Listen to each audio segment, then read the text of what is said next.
Hello sewing friends, welcome to my sewing studio. I'm Christa and this is Christa's Dress Shop. I have this beautiful gown in front of me, and the bride has actually asked me to do a French bustle. So I thought I'd bring you along to show you the difference between an American bustle and a French bustle. So let's go ahead and get in a little closer so you can see that.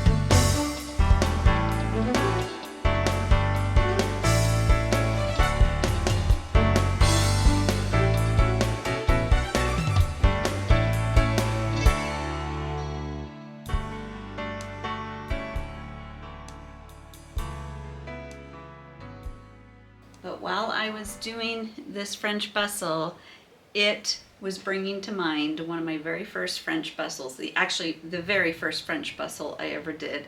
And it's a funny story, so get ready for story time. I was not a new seamstress. I had been sewing many years and doing a regular alteration business, and slowly I was getting more and more brides who wanted me to sew for them. And so I was learning slowly all of the different bridal. You have to start somewhere, right?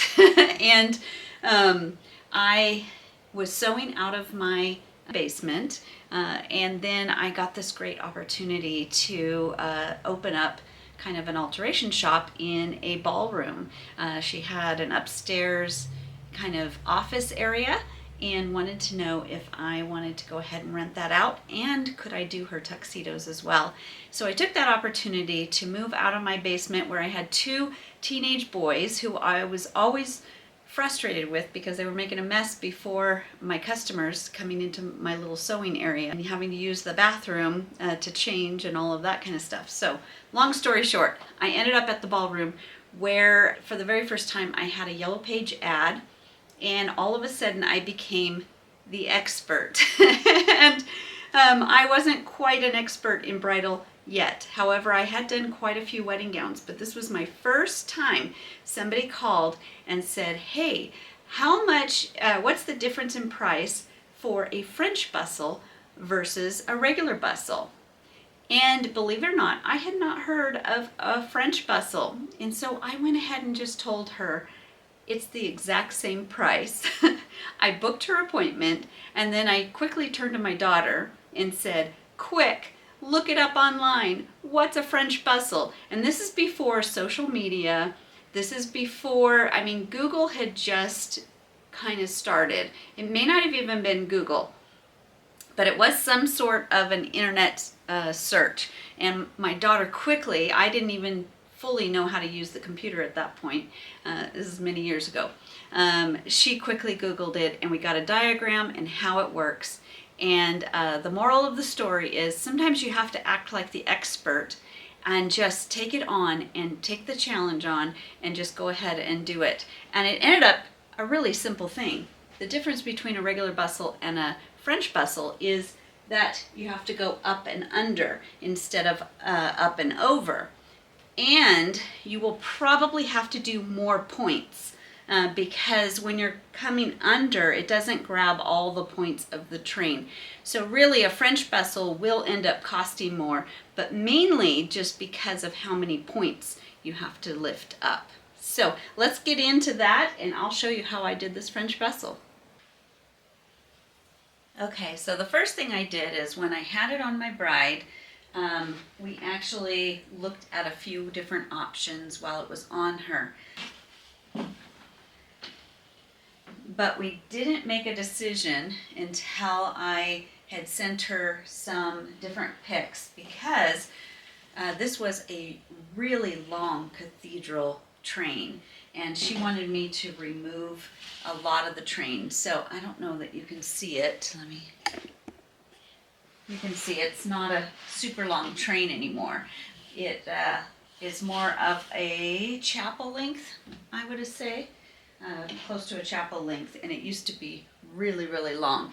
So it was hard for us while I had it on the bride to really get the idea. I pinned it up and kind of showed her, in the mirror to see what she liked. But when I got it all hemmed and the train removed, I tried a few different bustles, and then I sent her the pics. I'll insert those so you can see.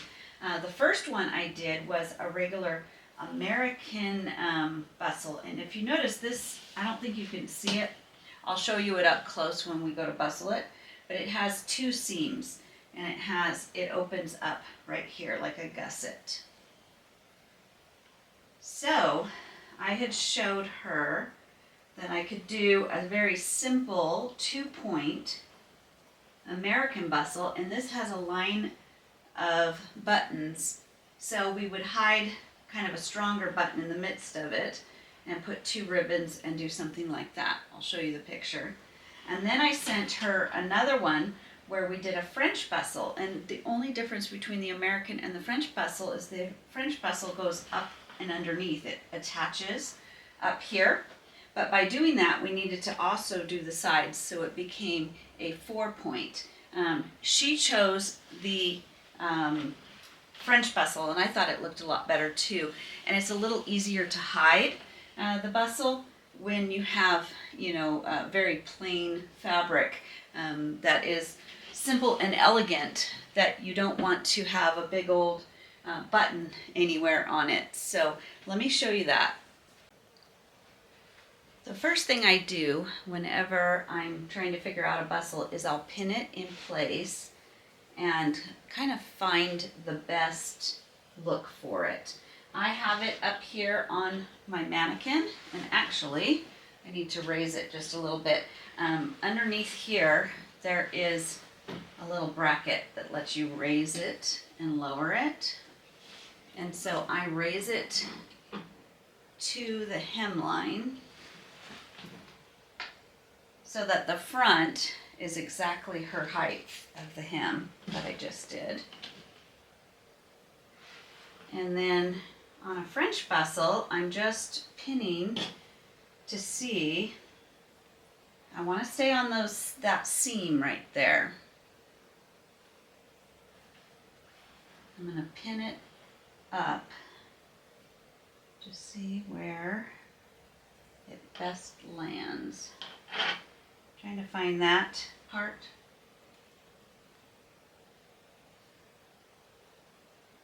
I'll do that, and then on this seam, probably about the same place.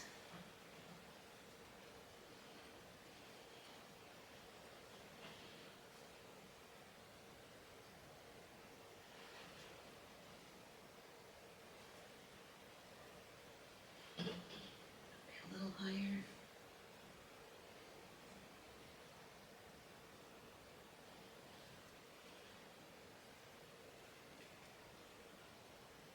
And pin that about where you would connect it. And then if you notice, I have some long spots on the sides. So I have a side seam, and I'm going to try my best to keep everything on seams. It's easier to hide when you are doing everything on a seam. So I just wiggle it up and down until I can find a good place. I may have to raise that right here because I'm getting a long spot and a short spot. It's just trial and error.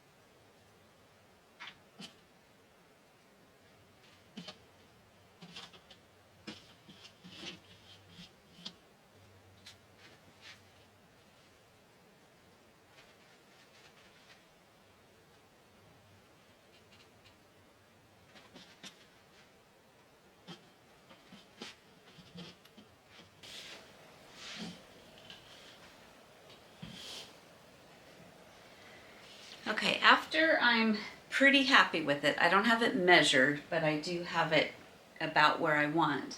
Then I'm going to go ahead and take it down and kind of mark the spots up above and down below and spread it out, and then I'm going to measure it out and make sure that they're all equal on all sides and all of that kind of stuff. So, and then I'll be doing my buttons and my loops. Okay, and how I'm going to do that is I'll put a pin here on the top to mark where that point is, and a pin down here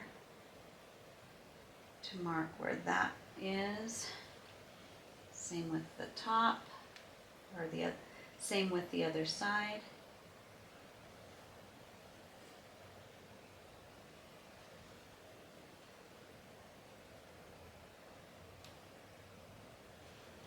So then that's when you spread it out and you see if you're pretty even, because I'm going to want them to be even. So I'll measure those out. Also measuring my sides. And marking the underneath. And same with this side here.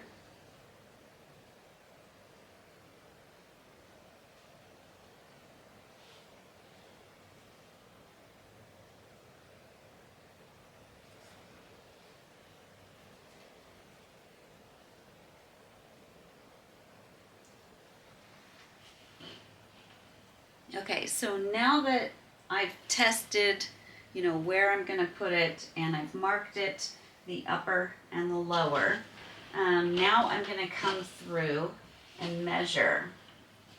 And I wanted to show you too, because a lot of times in wedding gowns you have a seam that comes straight down the middle, and you'll take it right from that middle seam and pull up into American bustle or up and underneath to a French bustle, but this has what they call a godet. So a godet is just a triangle piece that takes your skirt from being kind of slim to opening it up wider. So it's a piece of triangle fabric. A gusset is actually same thing. It's a triangle piece, but it's usually up higher in the bust or hips to add fabric to allow more room.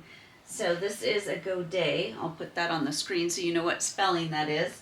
And I'm trying to keep my ribbons and my buttons all on the seams as much as possible, because sometimes you do have to put your buttons or your ribbons somewhere that's not on the seam, but they're harder to hide. The fabric isn't as strong, so do your best to try to keep yourself on seams, or if there's appliques. And see, in this case, I don't even have appliques to hide my buttons. I'm going to do the buttons underneath, but this next step, I'm getting ahead of myself, is actually, I want to, on this godet, where the seams are, I want to make sure that my buttons underneath, that's 3.5, and that's 3.5. I want to make sure that on the inside, when I put my buttons, they're at the same spot there. And then for my ribbons, same thing. I'm going to measure from that button down 13. And see, on that one, I think I need to go a little higher. But now I'm hoping that that lands okay. It's not always going to be even. I'm showing you how to measure it and do your best to do that. But I know that her train is even because I actually, because I'm the one who shortened it, and so it's all even. But a lot of times you're not shortening the train, you just have whatever the factory is giving you. And believe it or not, there's a lot of ones that you have to do a little bit uneven bustles because the train's uneven. And it could be that it's not really a design flaw, but it's maybe one of the sides of the dress has more fabric. Maybe it has a godé that's even fuller. You're gonna find some crazy stuff out there. So right now I've got those measured, so I know when I go to put my buttons and my loops underneath that it's gonna be fine. And then on this side, where the triangle starts in my side godé, I'm going to do the same thing. I'm gonna measure from the point down to my first pin, which will be my button, and same here.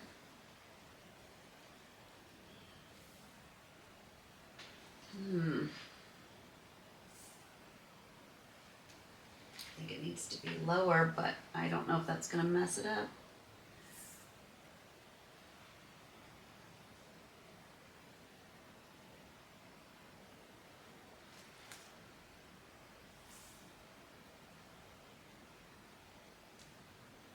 I wonder if those are even. I'm going to also measure to the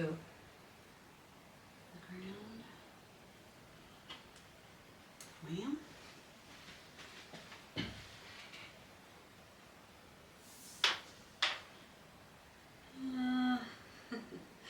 not even, always.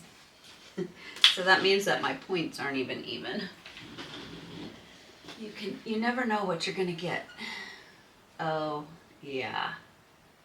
I can see where the point of that, but I'm gonna try it because I'd like them to look even if the dress isn't even. So really, more importantly than measured accurately is appealing to the eye. So I'm gonna pin those, even though I'm just gonna leave the marked pins and add another pin just to, does end up longer.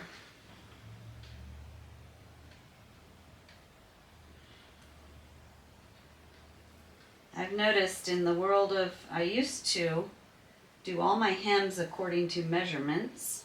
That was in the days before a lot of chiffon and stuff, when it was all satin. And I used to do,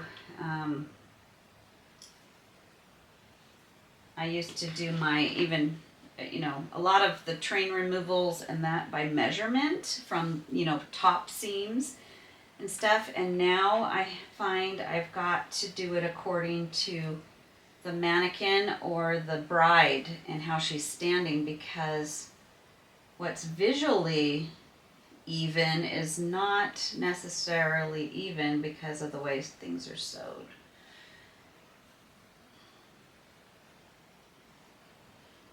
I'm just taking those two pins right here, putting them together, taking a third pin, just so I can see, did my measurements, when I changed things, did they change the way it's bustled? Here's the other thing. You need to ask your bride, is she have, say, a dance, like a choreographed dance, and she has to have every single component up off the ground? She may opt that some of the parts might be a little higher than the ground just so you can get all the parts, or you might have to just do a lot more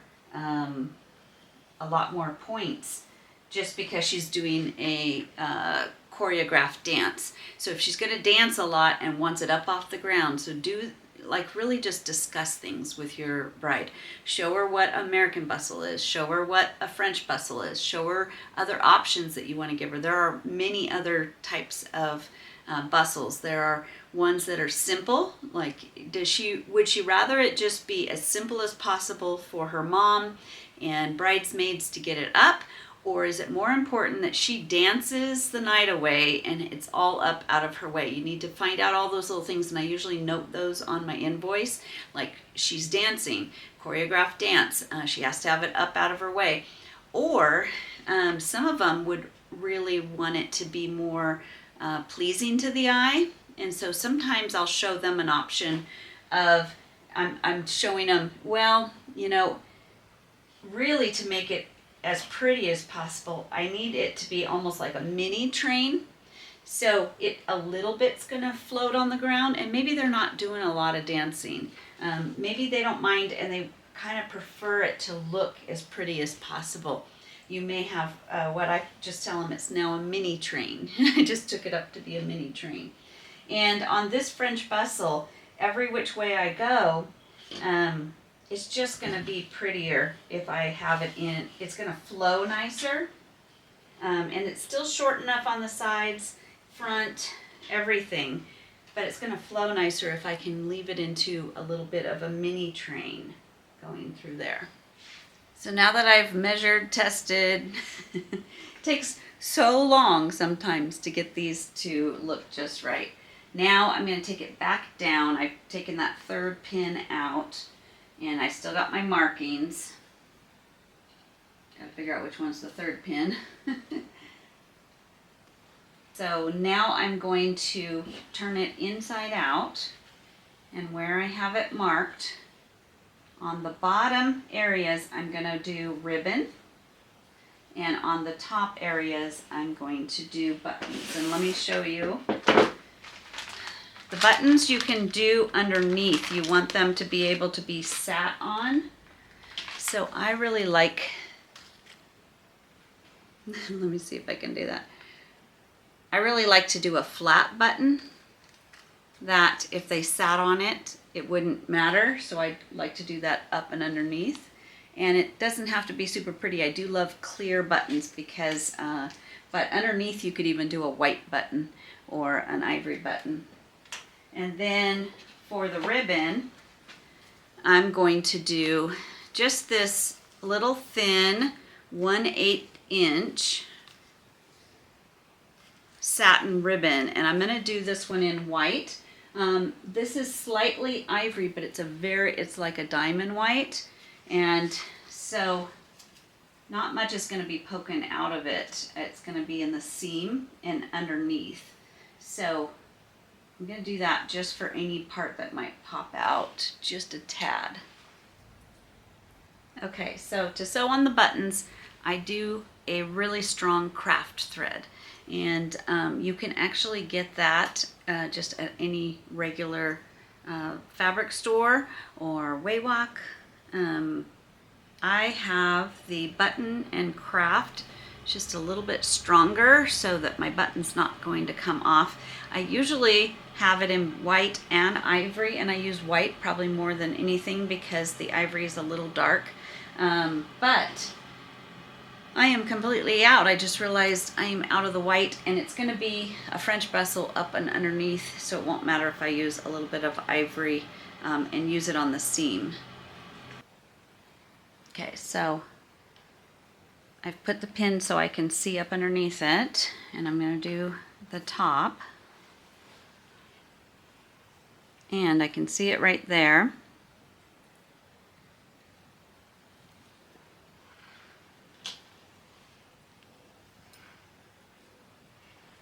Here's my clear thread. Like I said on my video with the American bustle, it's hard to film sewing invisible items. So right now I'm just putting it on the seam lip here so it doesn't go all the way through my dress. However, I want it strong enough to go all the way through. So this time I'm going to go right into that seam. I want to come out right in the seam because I'm going to hide my thread, but then I'll come down a little bit also in the seam, but also catching a little bit of the fabric. I want it to disappear, but I still want it to be strong. See, and that thread is right there. You wouldn't even know that it's there.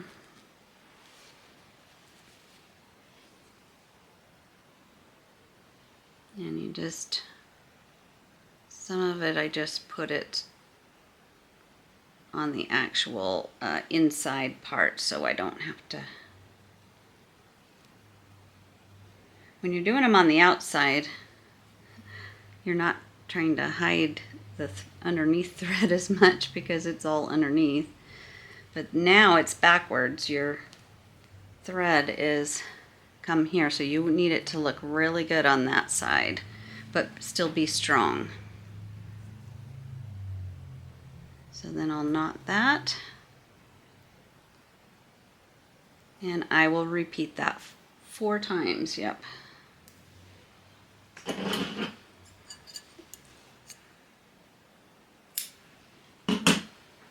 So I got one, and I'll just repeat the buttons all through there.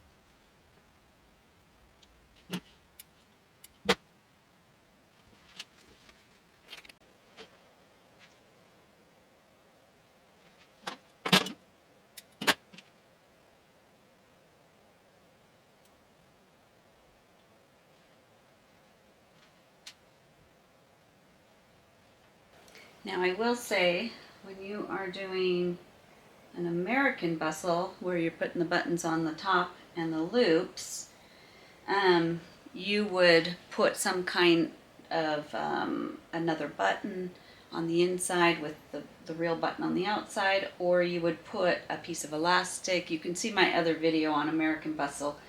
You want to strengthen it because a lot of times those dresses are really heavy. This is a very lightweight fabric or lightweight dress, and I'm not as worried, and I can't put anything on this side to strengthen it. I would have to do that all on the inside. Another way to do it, this is just one way to bustle. There are so many different ways to bustle. Some people, some seamstresses love to put 2 ribbons. They'll put a ribbon on the top spot underneath and a ribbon on the bottom spot, and then they tie those together. I've seen other people do hooks.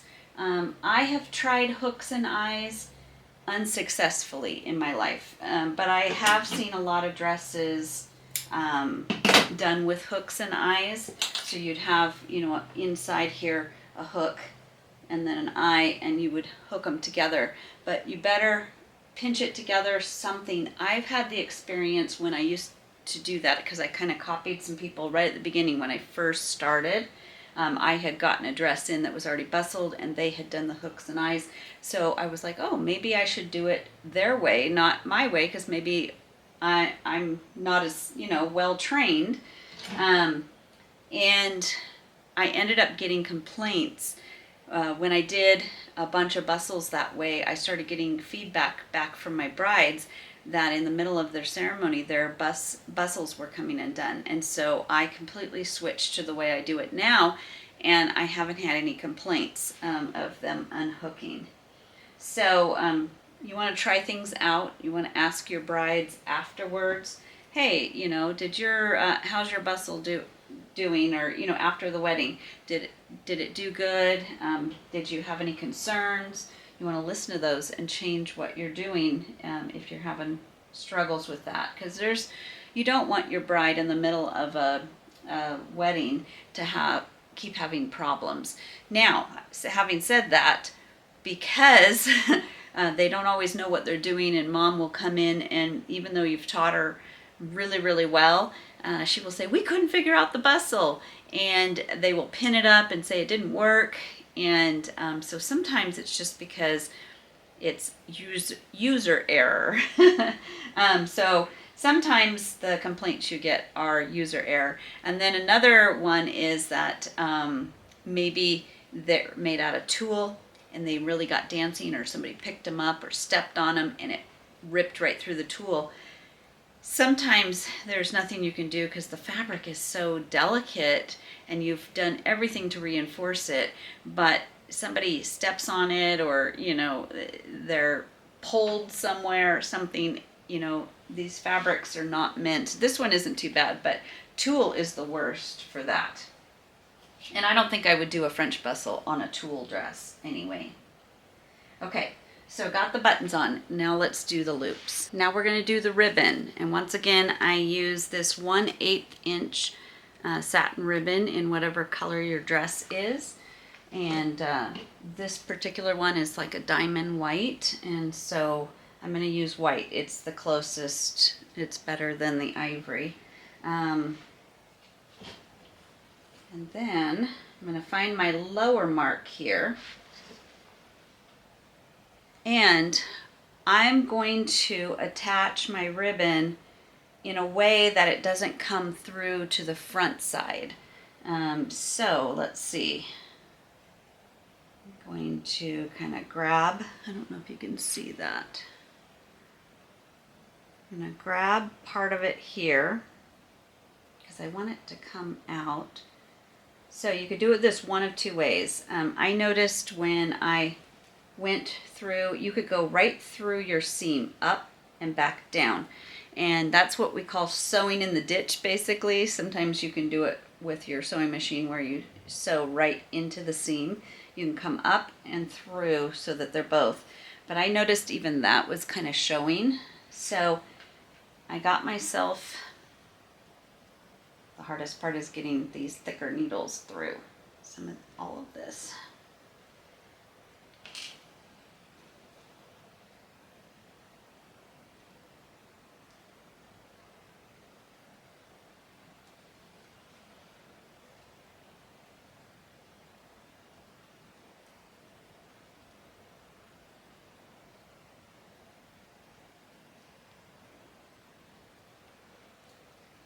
Should have used my smaller needle. There we go. Okay, so basically in the seam allowance, I went down and up and then across to this other side and down and up so that none of it is popping out. You can't see any of it from the outside. But it's nice and strong and holding on to a good amount of fabric. So then you tie it. I always use my finger. Tie it twice. Like that. Pull your finger out. Then I put the two tails together.